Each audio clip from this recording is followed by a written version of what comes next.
Welcome to the Matcha Guardians Podcast, brought to you by Matcha.com. Here, we focus on the biggest trending health topics of our time, featuring the greatest and upcoming wellness advocates. Now, here are the Matcha Guardians. Licensed dietitian Diana Weil and medical journalist Alara Hadjivateris. Hello, and welcome to this week's episode of the Matcha Guardians. This week, we are joined by Joyce Gerber, who is an attorney, advocate, writer, and host of the award-winning podcast, The Canna Mom Show. Love the name. She advocates for normalizing cannabis and aims to crush the stigma around cannabis by sharing the voices and stories of women breaking barriers and building businesses in the cannabis industry. She is also active in many civic and community organizations in Cambridge, Massachusetts. Welcome, Joyce. Thank you. Love being here. Love talking about moms, cannabis, everything. The combination is perfect. So, Joyce. Yes. First question. Yes. When did you first, I guess I shouldn't say smoke weed, but when was the first time you used cannabis? Again, thank you for having me here. When I have when I share my own story, I always say, cannabis is not my natural habitat. As you can see, I'm a middle-aged lady. I'm a lawyer by training. I have a law degree. I've been married for over 30 years. I've got 2 kids in their 20s. I play tennis. I literally wear pearls. I mean, this is my thing.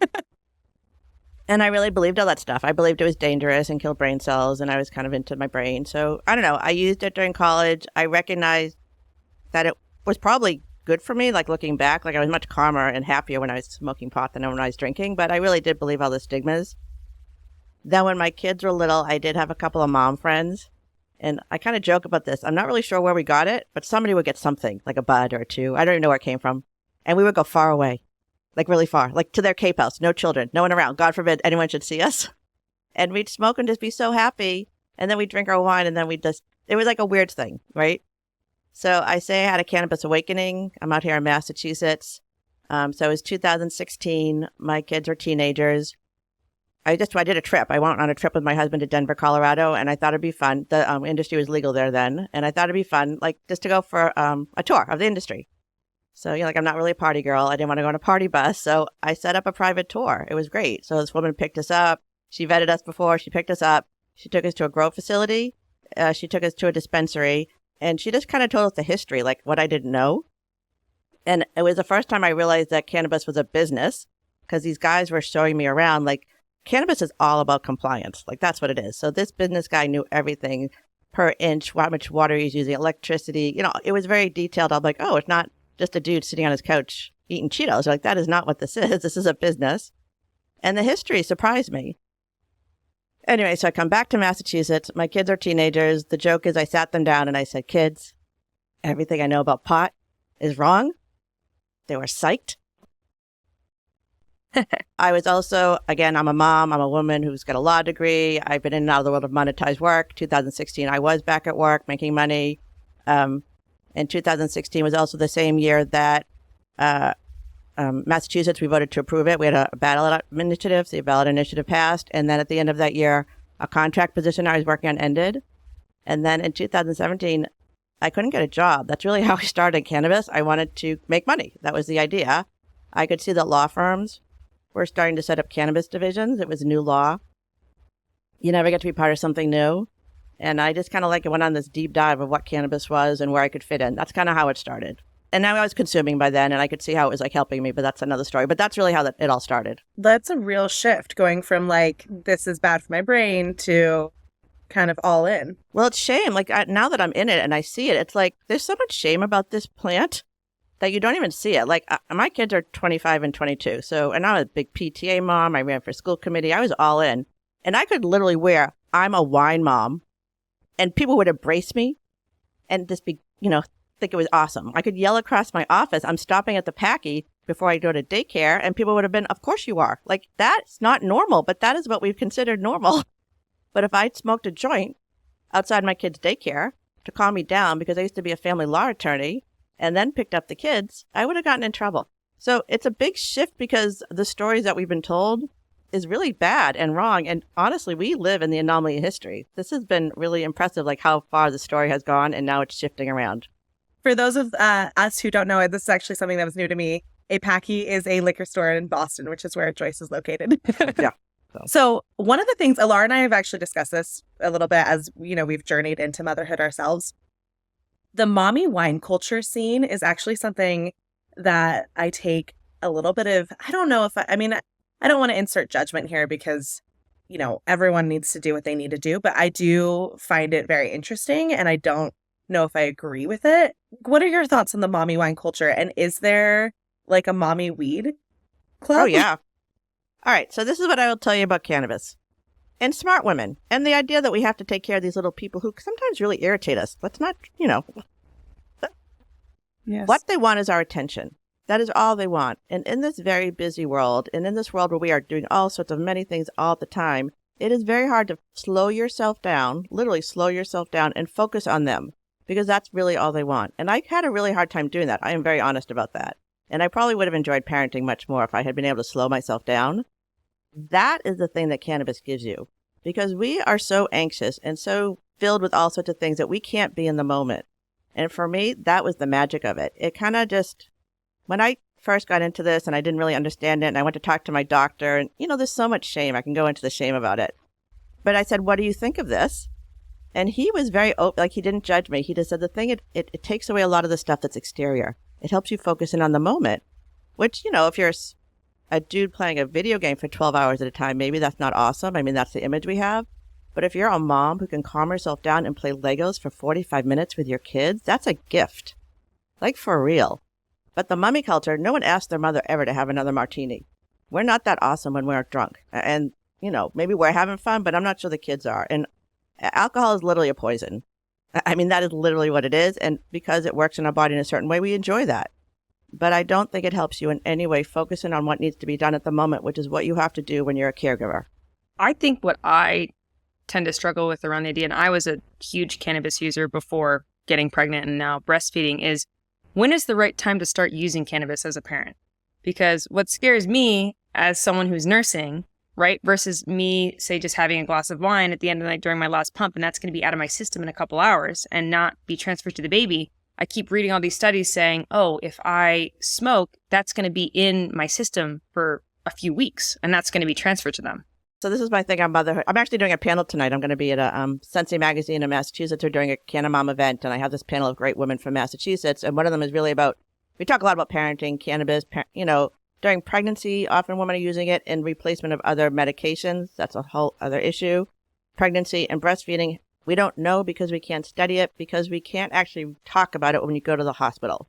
So one of the biggest issues right now, an issue for me, I don't think anyone else is thinking about it, but a big issue for pregnant women who are using cannabis, specifically in Massachusetts, where it is legal medically and as adult use, who can be honest with their doctors that they're using it instead of other medications, are still being reported as endangering their children because it is a Schedule I drug and there are medical professionals who believe you're endangering your child, which means that women can't be honest and we can't test the children. That's the other issue. Like if we had real data, we could figure this out. I mean, I have plenty of anecdotal data. I'm like deep in this world of Canna moms who, you know, are using it and their kids seem fine and whatever. I mean, I was very stressed out when I was a pregnant woman. I was in law school. So I'm sure the stress wasn't good for the child either. But, you know, there's a lot of things that women's bodies go through. But what I can say about cannabis is if it's helping you heal, which is the thing these women are using it for, if it's making you feel better, you're able to care for other people better. So I think that's where the balance come in. But that is a conversation I have all the time with all sorts of people. And I don't know. I'm not a doctor. I have no idea. I don't really understand how the human body works. But, you know, these are the things I've been hearing about and learning. And, you know, again, it's science. This isn't magic voodoo. This is science. And if we could study it and if it gets rescheduled, maybe we'll do a better job and we'll help mothers and children be healthy. So that's something that's in the news right now, actually, that I was just reading about this morning, is that it sounds like they're going to reschedule it from a class 1 to a class 3 drug. And I'm just curious your thoughts on that. Where do you think, what will that change in the industry? Where do you think we'll go from here? So complicated. Okay, so I kind of to understand why my stance, you have to understand why it's on the Controlled Substance Act to begin with. The history of cannabis is complicated. We've always used it as medicinal all throughout history. For 100 years, it's been illegal. Since the 1970s, Richard Nixon put cannabis on the Controlled Substance Act, not as a Schedule 5 or Schedule 3, as a Schedule 1, having no medicinal benefits. And it's criminalized. That's a problem. Alcohol is not on the Controlled Substance Act. Tobacco is not on the Controlled Substance Act. Cannabis is. And the reasons for it are political, really, and not very nice. Anyway, so here we are, stuck in this situation. We've been a lot of damage, and there's a lot of people out there working to reverse this. I was in Washington, D.C. last week with the Last Prisoners Project, and it was also a bipartisan coalition of, law enforcement, growers. This is a bipartisan issue. Everyone wants it, available, and they want it in different ways. Last Prisoners Project is obviously getting people out of prison, a lot of business people. This is really complicated. I mean, we can get into the business part. It is really complicated because it is illegal federally. You can't have banking. There's no advertisement. You can't market it. It's treated like heroin, but it's a $1 billion industry here in Massachusetts. So the business part of it is complicated too. You can't take normal tax deductions, blah, blah, blah. So there's money issues and there's like human life, social equity issues. If we move it, I would like it off, but if we move it from 1 to 3, it will help with some of the federal issues in terms of taxation. It'll maybe help in terms of science and research because it'll be easier to research because 1 and 2 have all sorts of other issues, but you can research 3. It may help in terms of banking, but it'll still be criminal.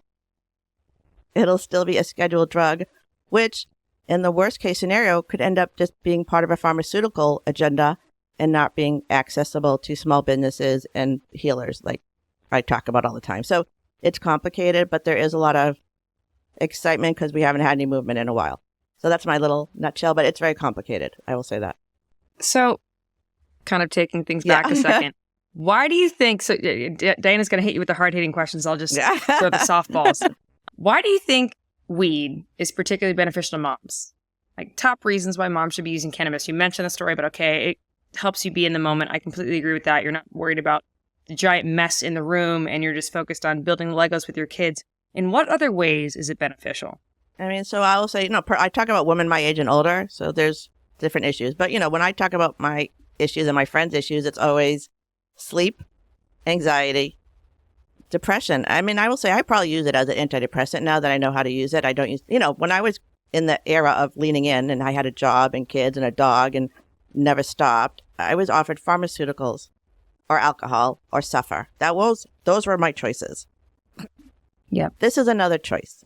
I do talk about it like it is a miracle drug, which may not be for everyone. So I don't want to oversell it, but it should be a tool in the toolbox for women to access because we have a lot of anxiety, which we can't control necessarily with alcohol. And we don't always want to take pharmaceuticals. And this is just another tool that could help you. And everyone's always so worried about being high, which I have to kind of go back and be like, what are you worried about?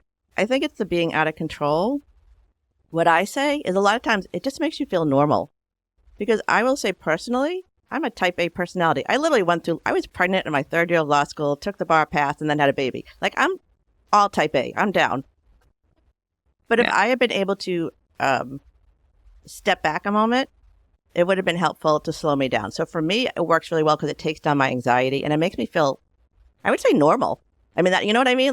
Anxiety isn't normal. Yeah. I've gotten used to that. I always was in that mode of anxiety. And then when I stop feeling, I'm like, I don't have to feel shitty all the time. That's weird. It's it motivates you at some point, but it's at some point it should go away. Yeah. No, absolutely. I agree. There's that fine line of it motivates you, but then there's too much anxiety and that's not productive. And then you're paralyzed and stuck in place. And yeah, that's not a fun feeling by any means, which I have also experienced. Yeah. And suffered from more when I was pregnant because I stopped smoking because that was something that really helped me for a long time. It just kept me even-keeled, high functioning. I wouldn't say that I'm type A. I like to say that I'm type E for Elara. But it's always suited me. And I've never been the best drinker as far as kind of taking the edge off. And I've always loved it. I've always been a huge advocate of it.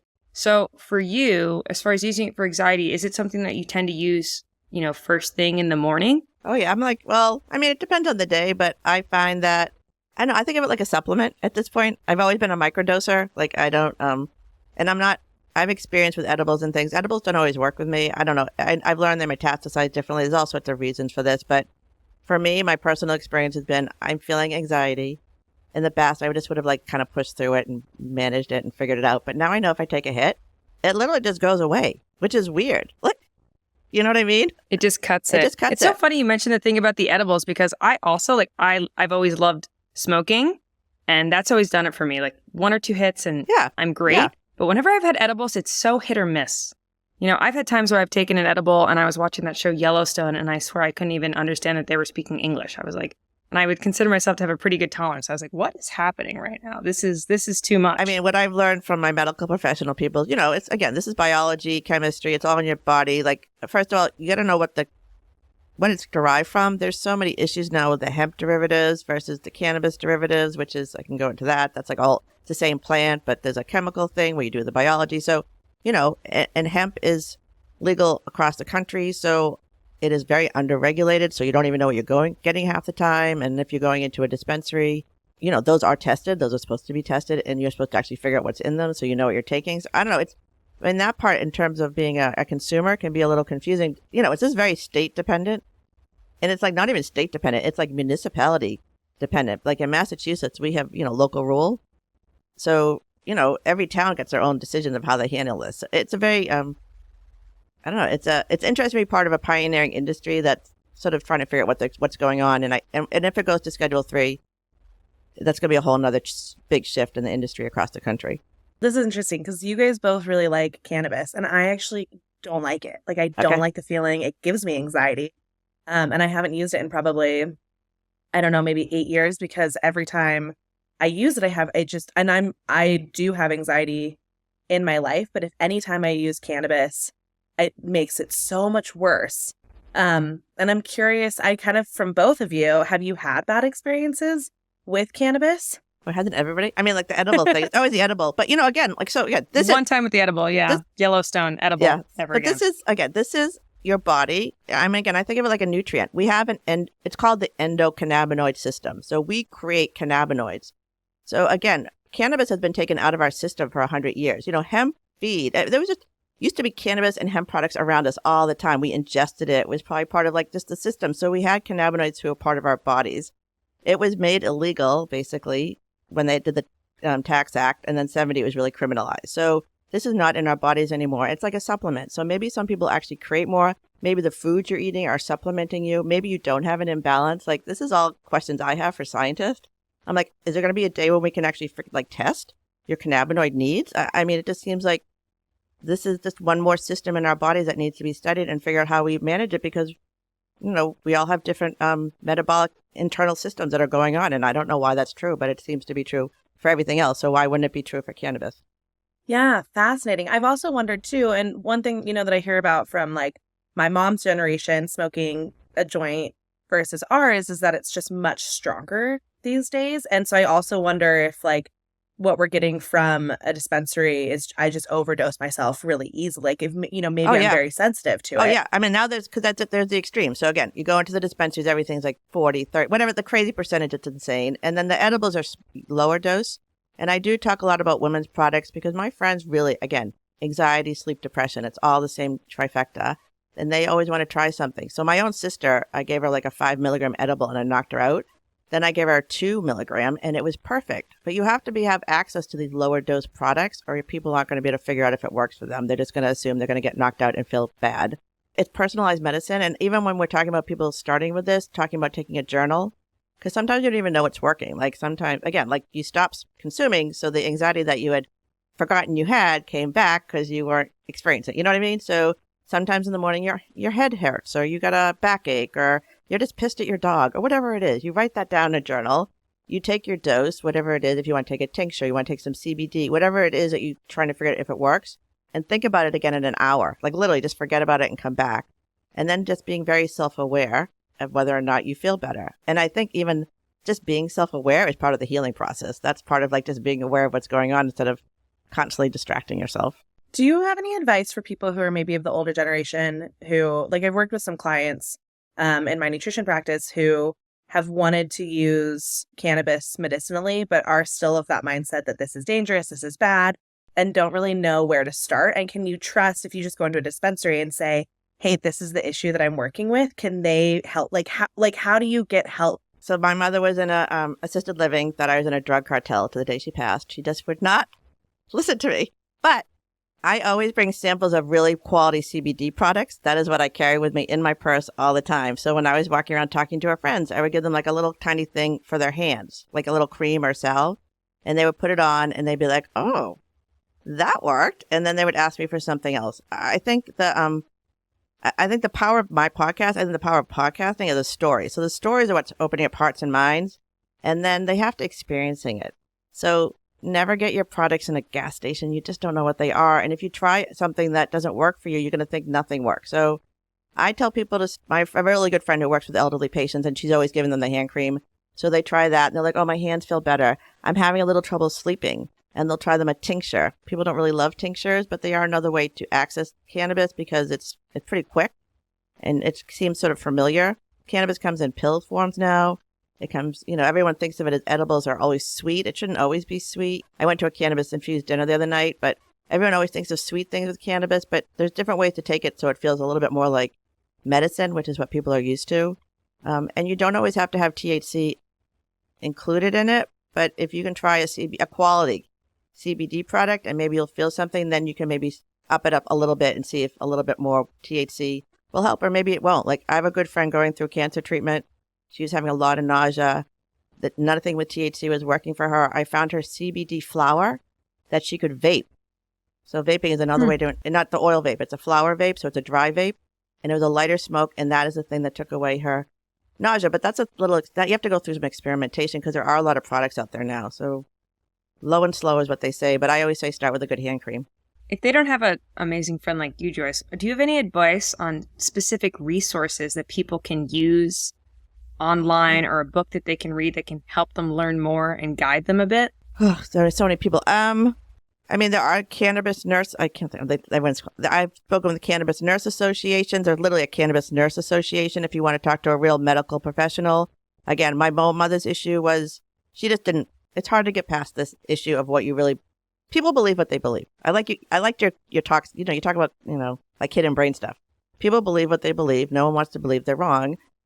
And until people see something like the stories I found are the most powerful, the healing stories. So usually it's a mother who's either she's healing herself from issue or her child, and the people around her who are really judgmental can literally see. They can see this person is better, and then it opens up their mind just a little bit to say, maybe what I think about cannabis is wrong. Anyway, so there are cannabis nurses out there, but when I was working with a cannabis nurse for my mother, she was the first to try to figure out if I could actually access this for her. She was the first person who questioned her about her prescriptive medicines. So, the other thing about cannabis is it can actually, you could titrate down on some of your other pharmaceuticals. That's a big thing for people who may be on other medicines. And I hear all these miracle stories about people getting off opiates. So there's a whole world of way of using this that medical professionals, maybe once it's descheduled or rescheduled, will be able to help medically. But right now you just have people like me talking about it. Some cannabis nurses, there are books out there. If you live in a state where it's legal and you have an adult use or a medicinal dispensary, they should have good staff. That's really part of the bud tender's job to understand what the products are. And, I don't know, pay attention to what's going on in the news. Again, just don't buy it at the gas station. What do you think about the different strains? And is it really do different strains really impact your experience as much as people say they do? Again, they're plants. Just like they're like children. They're all different, honestly. Like the first time I've grown a couple of times, I'm not that great. I say I can't grow anything but children, but I have tried growing a couple of times. And I remember talking to my friend. I'm like, they all look so different. She's like, your kids look different. I'm like, that's true too. Anyway, so these are plants. They have some genetics that are similar. It's a lot of components. There's the cannabinoids, which we talk about endlessly. We talk about THC and CBD, but they're like 100 or more. They don't really know it yet. There's the terpenes, which is the flavors and the smells, which just like any other product, like think about pine. Like if you're outside and you smell pine, kind of wakes you up. There's a pinene, there's limonene, that's lemon. That's also like kind of activating. That's when they talk about more like, invigorating. We have things like linalool, like lavender. So, there is a strain of like how these are impacted because they're plants. That's part of the testing. They market it as sativa and indica, which is actually old. It's just an old way of thinking about it. So that's not, for me, that doesn't really help. I think moving forward in terms of the business model, these products are really going to be marketed more about effect than about what's in it. Because to understand all that, there's a lot of labeling and there's a lot of testing, but people don't even know what they're looking for. So it might not be that useful. Like I do ask for that stuff, but I think most people, it's just too much, honestly. But strains are different because their plants are different. Well, Laura, do you have a strain that you like? Like, what do you do for strains? My top strains that I've loved, I've always been a big fan of Blue Dream and Headband. Those are probably my two tops, I would say. I like fruity scented, so I like things like Tropicana Cookie or Forbidden Fruit. And I grew up very dark. Like if you look, they're a pretty plant. Like again, before I was in this industry, I didn't know it was a plant really. I don't know what I thought it was.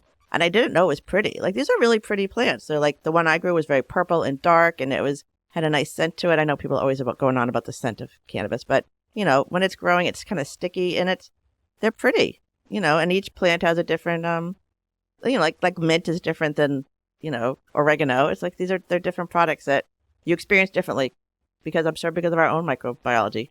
Yeah, it is difficult to grow though. I also went through my fair share of trying to grow and I did not have that much success. Well, I did. So I have a friend of mine who was creating a class and I'm like, okay, if you can teach me how to grow, you can teach anyone. So I took a class a couple of years ago. It was online and there's a lot of steps. Figuring out what equipment to get. That was like a whole stressful thing. Figuring out like how to test the pH level. That actually like put me over the edge. I'm like, I can't do any of this. Then you have to figure out where to get the seeds, what kind of seeds you want to get. You have to, the lighting, you have to keep track of it. There are a lot of steps to getting to the point where you feel comfortable. And then how do you harvest it? And then how do you dry it? I know, there's a lot. It's a lot. The timing, for me, it was the change in the light. Humidity levels and temperature. And then it was growing mold. And I was like, oh my God, this one has mold. Do I need to separate it from the other ones? Do I trim it off? And then if they're not feminized and they're boys, you have to remove them? Yep. Yeah. You got to take them out. Can't have boys. Yep. This is a feminine plant. You only want girls. Only girls are useful when it comes to growing. Exactly. Well, yeah. Us women. Yeah. Not surprising. Not surprising. That's so funny. Going back, can you share advice on how to discuss weed with your children? You mentioned, you came back from Denver, you kind of had a conversation with the kids. So get into that. Obviously, it depends on how old your kids are. So my kids were teenagers. There's a whole different conversation. I am meeting so many more women now who are, they're cannabis users before, so their children know what it is. I think that's how we're crushing the stigma, by changing the story. They're very open about it. And I will say, these kids are smart. Like, these kids know that their mom needs her medicine. They will literally say to mom, I think you need to step out, mom. Or no one ever asked their mother to have another drink. So they know what this is and they can see the packaging, and especially women who are working in the industry, not to touch it, wherever I would lock it up. Your kids aren't trustworthy, put it away where they can't get it. But they should know what it is. I think this is some of the mystery, is that when you don't know what it is. So there are actually children's books now. I have a friend named Miss Kindness Ramirez. She wrote a book, What's Growing in Grandma's Garden, something like. I have the book. There's a couple of them. There's a couple of kids' books out there. Why Mommy Gets High. Again, our life is devised by stories. Like literally stories. And the story of why cannabis is dangerous was made up. For real, made up. So we are changing that story. We're trashing the stigma by changing the narrative. And by telling our children different stories, they're going to believe different things. So little kids, read them stories, talk about it. It's a plant. Like for real, it's a plant and you could grow it and this is whatever. They can see the packaging. They don't want to drink your alcohol. They don't really want to take your pharmaceuticals. If they kind of think it's the same thing, they're just going to acknowledge that it's an adult thing.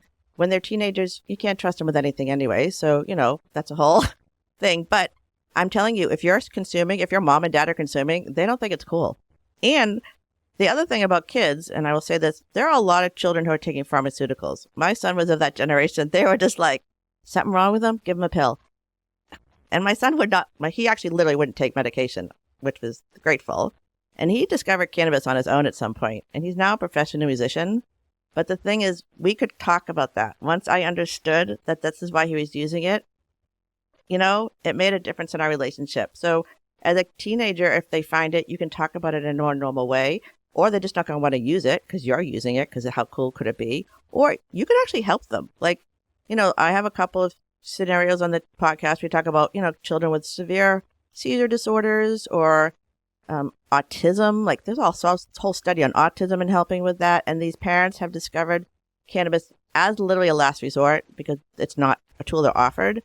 And now they're using it to help their children who are becoming advocates because they can access it. But there's still issues with school. Like, school nurses can give you an opiate, but they can't give you a CBD capsule. So in terms of like helping your kids understand what it is, that part's a little tricky. But I think just normalizing it, talking about it, telling them stories, having them see you use it. I know there's a lot of shame. The mom's always in the bathroom spraying yourself or stuff. But, yeah, whatever. I think it's a normalization by just being it. And you guys are young and your kids are young. So if they just grow up with it, they don't think anything about it. So you think I should I start reading stories to my son Cohen now? Oh, about... yeah. I have it over there. Yeah. Just I think it's what's growing in Grandma's garden. I have it over there somewhere. I love that. What's growing in Grandma's garden. It's a plant, and your kids are curious about it. But would you say that there's a preferred method to use weed in front of your children? Like, should I be taking an edible, or is it okay that I'm smoking a joint in front of them? So this is, first of all, you don't have that much time for a joint, I'm sure. I'm always surprised. I talk to a lot of women. I always ask them what their favorite way to consume is. And a lot of the moms, the little kids, they're like, dab. I just got to go. It's like a dab and go. Really? Dabs have always intimidated me. They intimidate me. They look a little bit like, with the fire and everything. Yeah. The fire and the whole melting. It's. I think it depends on the situation. I think taking a chocolate that's an edible in front of your kids is a little tricky. I think any of the candy stuff is really, that's off limit. I don't think you want to, I don't even know what to say about that. That's like a little confusing for them. But, if you're using your medicine, if you're taking a tincture, you could smoke. It depends, maybe if you're outside, it depends on what your family thinks. I've had so many people come on the show who think their kids don't know. Like they'll be in the basement, whatever. And then one day the kid will be. They always know. Yeah. One of the kids was like, why does our house always smell like skunk? So I think the transparency, it's when you're hiding stuff, it's when they're curious. But when you're open, they don't really care, honestly. I like your opinion on really making it known, like this is mommy's medication. Yeah. She's using it for this use. And off the top of my head, I was thinking, it's not going to be a good idea to have chocolates, gummies, things like that, because they have their own chocolates and gummies. That becomes confusing because, how are mommy's chocolates and gummies different from my chocolates? So why can't I just have a bunch of those if I find them in mommy's purse? Exactly. Although, they are warning. Just like any kind of other poison, they can tell. I don't know. How do you teach your kids anything? It's hard. I'm done. 22, 25. I kept them alive this long. You guys are starting out. But yeah, I really think it's transparency. And I will say, even with our family, during the lockdown, during COVID, I did not know cannabis would be essential. And I was running around, but my kids are in college. They were sent home. They had to come back home. And I was running around buying salves and tinctures and flour. And we had no toilet paper, but we had all sorts of cannabis products. And we were really nice to each other. It was much nicer to be in lockdown with a stoner than a drinker. So that was my lesson. Hanging out with my kids over the COVID. So at what age do you think it's appropriate for people to start experimenting with cannabis? It depends what you like. So if you're talking about CBD, a lot of the moms I talk to, I'm like an old school New England, literally play tennis and wear pearls. But, if a lot of the, people use this as medicine, they use CBD salves. So the kids know if my hand hurts, I put a salve on, or they use CBD tinctures because they know they don't use aspirin. They use, so that's one day to talk about the plant. Again, I don't know what's going to happen with your kids' generation, but everybody was medicated and it was just normalized, which I don't think is good. So maybe your children's having some anxiety. Maybe there's something going on with them. Maybe they can't sleep at night and maybe not the THC. Again, THC is another. The scientists I talk to say the THC actually for older people is helping our brains, which is weird. But like anything for children, we don't really know what's happening. So that is the psychoactive components, anything that changes your mood and behavior. Those are the things that they're worried about. And that's really all psychoactive means. So, depending what's going on, maybe they're in a state where their mood and behavior should be changed. You know what I mean? Maybe you have a 14 or 15 or 16-year-old who's really depressed or really, really anxious. And the one thing is helping them is taking a THC gummy at night that helps them sleep. You know what I mean? I wish you could talk to your doctors more about this. You shouldn't be getting advice from me, but these are all things that are real. And this is just another tool in the toolbox. And what do you think about, if I'm around someone who's smoking cigarettes, I'm instantly just so grossed out, but I also don't like being around the smoke aspect of it, and I think one of the criticisms around cannabis too is the smoke. Okay, we can talk about the medicinal purposes of the plant, and I think it's really clear that obviously there are many benefits, but what do you think about the smoke aspect and maybe damage for lungs or kids being exposed to smoke in the household or something like that? Okay, so again, I'm not a doctor. A lot of the issues with tobacco smoke are all the chemicals and stuff that are in the cigarettes. It's a different thing. Cannabis smoke has not been proven to cause lung cancer, but it hasn't been disproven. So, there are people out there looking for that. I'm sure putting anything toxic in your body is not, anything that's not supposed to be in there is probably not that great, but our environment is filled with all sorts of weird stuff. So the cannabis in your system might actually be counteracting some of the other negative things that are coming in. So I really don't know about that. But I mean, I get the whole smoke. People hate the smoke. So I don't know what to say about that. But it's not something, you don't worry about it. Like you're not concerned about the smoke part of it. I just kind of feel like it's the thing that works for me. I mean, maybe it'd be better if I did take a tincture or vaped or, I mean, probably, but I don't have that many vices, I guess. I don't know. I just don't. I feel like this is the one thing that works for me. And I have, you know, if I'm traveling and stuff, I do take more tinctures or pills just because I can't really smoke. But when I really want to have relief at night, instead of having a glass of wine or drinking a martini, I smoke a joint with my husband and we talk. That's literally like, that's fun. It's nice. So that's how we consume. I love the ritual of actually rolling. Yeah, people love that. That's part of it for me as well. And it's part of the calming down part. And I think the thing I think about the smoking, what it is, which is why I think people smoke cigarettes too, you're inhaling and exhaling. And you just don't do that during the day. So I totally get why that is like my mother-in-law was a smoker who in the end couldn't breathe at all. But she was very anxious all the time. But when she smoked her cigarette, she stood still for a couple of minutes and went. So it's the ritual, I think, of actually smoking that sometimes actually helps people calm down, as well as the cannabis, product itself, I think. Diana, is this conversation making you rethink your stance on weed and maybe trying it again in the future? Obviously, maybe once you're past your pregnancy journey and... I take no issue with people using weed. Like, in fact, usually I'm like, Harley, go get gummies. Like, we live in a state where it's not legal. So if we're traveling, I'm like, sneak them back, take your gummies. Like, I'm very pro other people doing it. I just have had so many negative experiences that I think I need to step away from it for a while longer and then maybe come back to it in another 10 years. And that's with all drugs, to be honest. I just any drug is just, I've just have put on pause at the moment because I just have had so many bad experiences with them. We're perpetually becoming, I'm 58, almost 59. When I was your age, my life was very different. And even the women I talk out here, I'm actually talking to a woman today who, when she was pregnant with her first child, went through the whole thing in Massachusetts because she was using cannabis for an epileptic seizure disorder, blah, blah, blah. They were going to report her because she was a dangerous child, and she got the hospital to stop testing here in Massachusetts. So it was this great victory, whatever. Now she's pregnant again. She's in a different part of the state. Same situation. They said they would report her because she's actually not using cannabis during this pregnancy, but because she's a medical patient, it says she's a cannabis on her medical records wherever they go. So they are this whole threat that they're going to test her, test the baby, and bring in children's services. It's just a weird issue. So pregnant women have a lot of other issues going on. So not using any cannabis products is probably smart.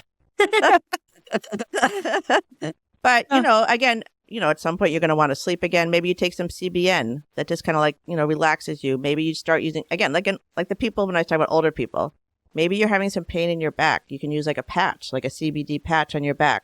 Maybe you have suppositories. I love talking about vaginal suppositories. It's another way to get this into your system because you've whatever. There's so many other ways to use this product to help balance you. That's the whole thing about the endocannabinoid system. It's about balancing. So one of the things that you focus on women and in this space, which I think is fascinating because I think that this is, especially in the business aspect of it, is a very man-centric, when I think of someone who owns a cannabis shop, I think of a man. Mm-hmm. And I'm really interested to hear about the women's stories as cannabis business owners. And also from your perspective as someone who's a pearl-wearing, tennis-playing Massachusetts mom. So again, I talk to women in the industry intentionally. My joke is when I go to events, I'm like, oh my God, there are men here too. So I live in my own little bubble. Again, I am almost 59 years old. I lived in the era of Sheryl Sandberg. I got my law degree while pregnant. That wasn't the best idea I ever had. And I leaned in really hard and I failed. I mean, that's kind of my story. I couldn't do it. And I couldn't figure out why I couldn't do it all. Now I understand because it's impossible. And the world that was built for me to walk into was not built for caregivers. And that's kind of where I come from. So I see this plant as a caregiver. We are the caregivers. These women I'm meeting who are staying in this industry, which is really hard for so many reasons, have healed themselves or healed their children and often come to this as a last resort. So they're kind of they're either evangelized or just pissed They want to become the people they needed. I think that's what I see across the board with the women leaders who are also healed. You know, who else has healed leaders? And these women really want to be in the industry and make it look different and try to create it in the image of the caregiver. The problem with cannabis is that it is illegal, it is criminalized, and you can't get access to capital. So the only people who can really get into it are people who have access to capital. Like when I started this podcast, I talk about cannabis. I incorporate it as the Canna Mom Show. I trademark the Canna Mom Show, and I could not get a bank account. I could not get a checking account from September of 2019 until March of 2020. No one would open up a checking account for me. Wow. So those are stories from, that's from a while ago, but these issues of capital are really what's hindering the business, not to mention, if you want to go into accounting issues, they can't deduct normal business expenses, which is called a 280E issue. It's taxed at an abnormal amount of money. And you also are treated like heroin, so they have a lot of additional business expenses. And they have to be really, really good neighbors. Like every cannabis dispensary, I mean, that's just one part of the industry, but every dispensary has to be a really good neighbor or they can't even get the host agreement here in Massachusetts to exist. Yeah, it's hard to be in it. Anyway, so the women I see are trying really hard because they are evangelized and they're willing to put up with a lot of this and they're pioneers. They are doing things differently, I'll say. I talk a lot about women ownership of dispensaries. I'm actually on a panel. I'm moderating a panel tonight. And one of the issues business owners have is you cannot bring your children to the dispensary. So you can't bring your children to work, which means that if you have childcare issues, my friend who's got a store on Newbury Street in Boston sends her kid down the street. She's like, go find someplace to stay because he can't come into the dispensary where she works. Or they have to rent another space where their kids can go because sometimes your kid gets sick or you default, whatever it is, sometimes your children are with you because that's how it works when you're a mother. So, mothers are having very specific issues about maintaining visibility in this industry. It's hard, like anything else. Is that depressing? Sorry. No, I mean, I think that's so real. And I mean, those are issues that I didn't even think about, which I think is important to bring up. Yeah. My dream is that we crush the stigma. We talk about this as a caregiving plant. We create a new industry. When do you ever get to be part of a new industry? Like for real. Again, I went into this to make money. I've become an advocate, but I can see how we could be doing things differently. And we're happy to have the men join us. It's just every time I've tried to fit into a man environment, I'm just kind of done with white men. I never fit in. I was never good enough. And it kept feeling so personal. And my whole generation, there was like one woman who could be in the room. I'm like, I'm just done with that. I can't be part of that anymore. So, connected to all these women, talking about the story, elevating what they're doing, trying to create the next generation until the Supreme Court says, women aren't human. I'm going to be out there fighting, and I'm part of a generation that no one even knows exists. So we're kind of invisible, the Gen Xers. But we're here and we all had our degrees and our kids are grown and we got a lot of energy. And this cannabis is good for us. You mentioned before about how THC is beneficial at a certain age. At what age does THC become beneficial for the brain? So I was at an event. There's Dr. Stacy Grunberg, I think. She's from McLean's Hospital, was at a panel a couple of weeks ago. And I don't know if there's a cutoff, but there have definitely been studies for older Americans who are using this that it's helping with their cognitive abilities. And again, this is science. It needs to be studied. I mean, there are lots and lots and lots of scientists out there who are trying to figure out how bad this is for us and never could because it isn't.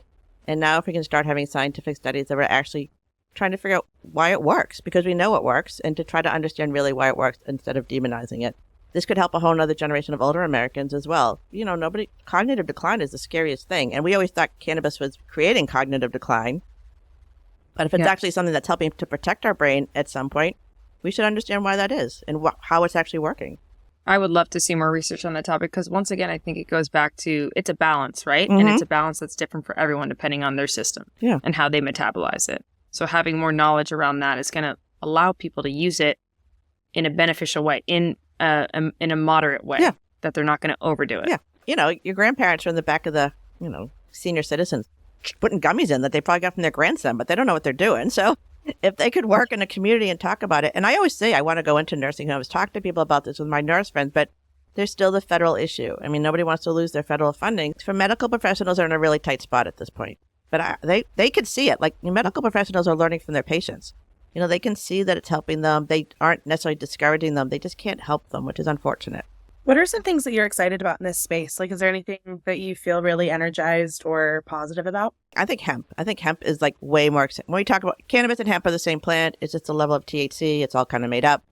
But hemp has so much possibilities to transform our world, and that is really the most bipartisan issue there is.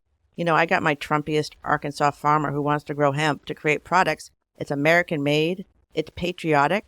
It could actually literally replace everything oil does now. It's good for the environment. It takes toxins out of the ground. My son, if you can see behind me. So I just did a campaign. My son made a guitar out of hemp wood.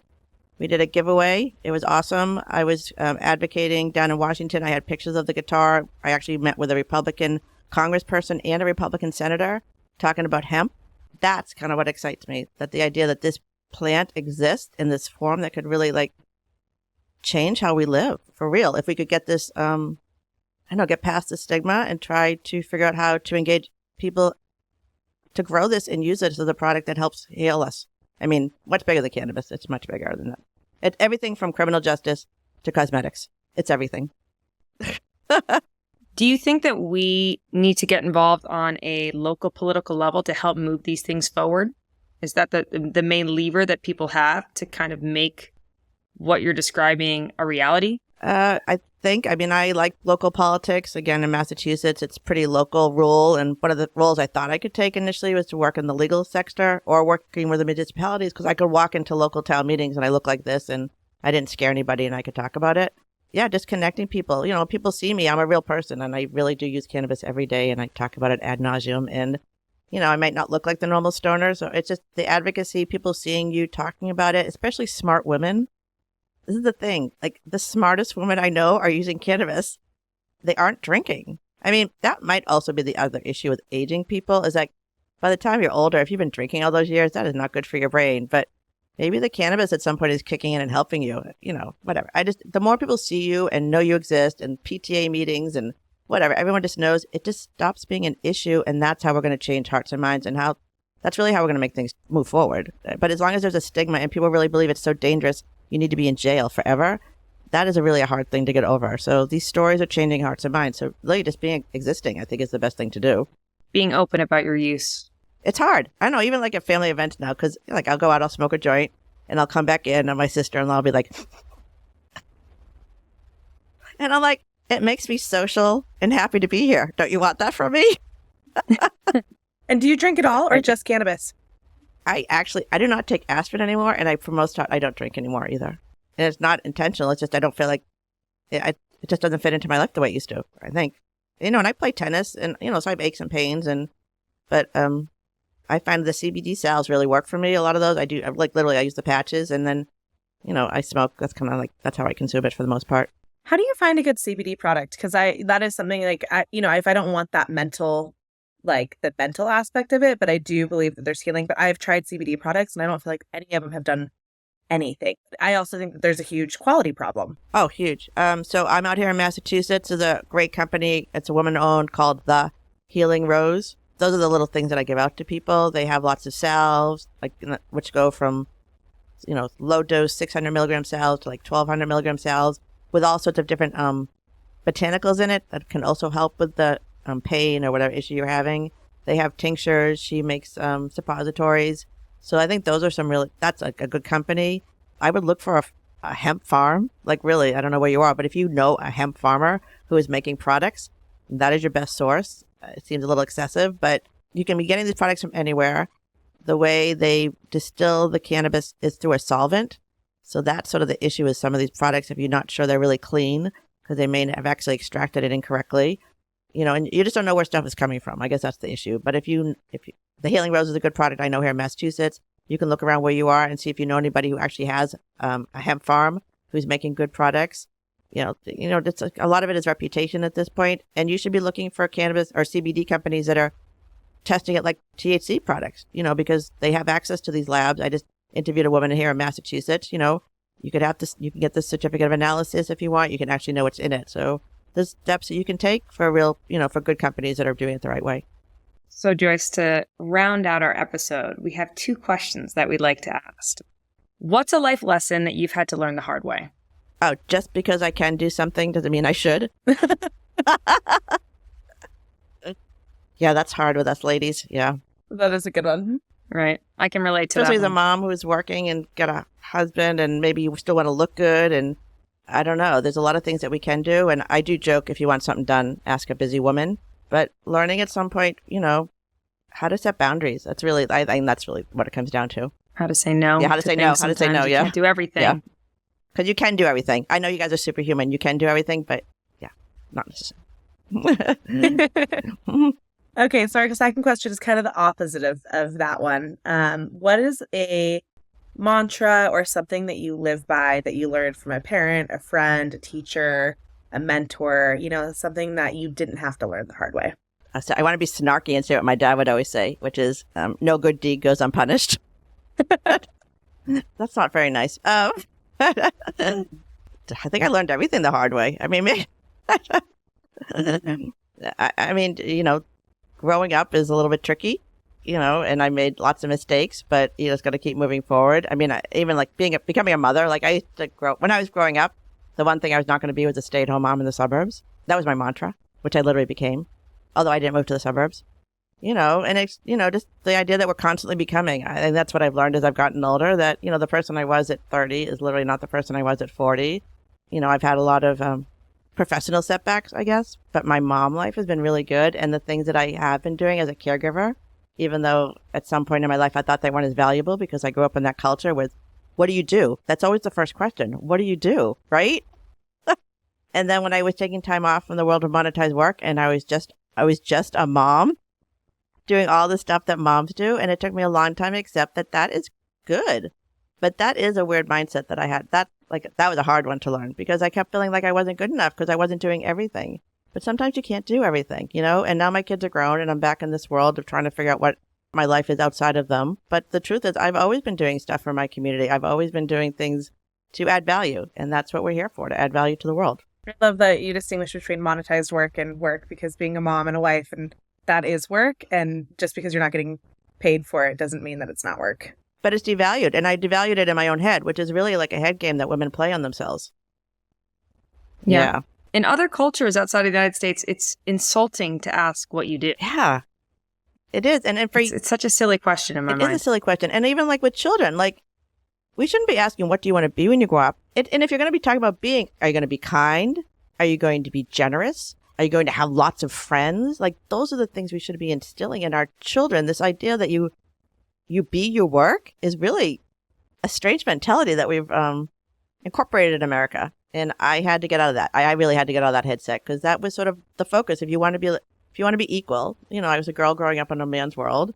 I went to law school. I did all the things the boys did. More than half of my law school class were women. That's the truth. My classmate is now the governor of Massachusetts, Maura Healey. So, she became governor and I had a baby. And then I spent all these years trying to figure out why I couldn't do it all because there are no structures in our country that are set up for caregivers. And that comes back to cannabis. We could set up a new business model. We could value caregivers. The cannabis plant is a caregiver. We could do something in her image. And that is why I'm so passionate, I suppose, about elevating these women's stories, or else it's just going to be another white dude business. And that's really unfortunate. Well, Joyce, this has been amazing. Thank you so much. You have been magnificent. I want to keep picking your brain and just, I feel like you've been pumping my tires up as well. Good. That's what you're there for. I will say, all those years when I was in and out of the world of monetized work, I felt guilty because I felt like, what kind of model am I showing to my daughter? But we literally had a moment where we left our kids at home. We left our kids at home because my husband went to work and I went to work and we didn't, whatever. And when we realized we had done that, it was so horrifying. And then it's a whole long story, but it's kind of why I ended up not dropping out of work. My friends had all done it. If we're more concerned about going to court than we have to making sure our kids are alive, that is a problem. So it's taken me a long time to get here. I wish the best for the next generation of women. I worry about what's happening at some level, but I know you guys exist. We created you. You're here, and we exist. And like my mother's generation, my mother couldn't even have a credit card in her name. You know what I mean? They could fire her because she was pregnant. So we have made some progress, and we're here. We should be using our voice. And I think cannabis, the industry, is really an interesting place for us to be. Make me feel safer knowing that there's a whole Gen X women standing, in front of us who have time and energy. We're literally invisible. Like no one sees Fueled us. by cannabis. Yeah, we're like high and invisible and running around fixing the world. So I don't know. I hope for the best. I do what I can. I can't control much. I do a podcast from my daughter's bedroom. I mean, but it's an interesting topic, and I love doing this podcast because I think these are how people like hear about it, and they change hearts and minds by listening to stories. Stories are really important. So where can people find you? Oh, they can find me everywhere. You can find me on my website, The Canna Mom Show, where we have all 5 seasons. I'm also everywhere you listen to your favorite podcast. I'm on LinkedIn. I'm on Instagram. We're a little bit on Facebook, and we are on YouTube now. Well, it's been an absolute pleasure, Joyce. Thank you, ladies. This was fun. Sip, savor, and live well with new episodes of the Matcha Guardians every Wednesday. Follow our show for free on Apple, Spotify, YouTube, or wherever you're listening right now. Leave your questions and comments below. Find us on Instagram at The Matcha Guardians or click on matcha.com.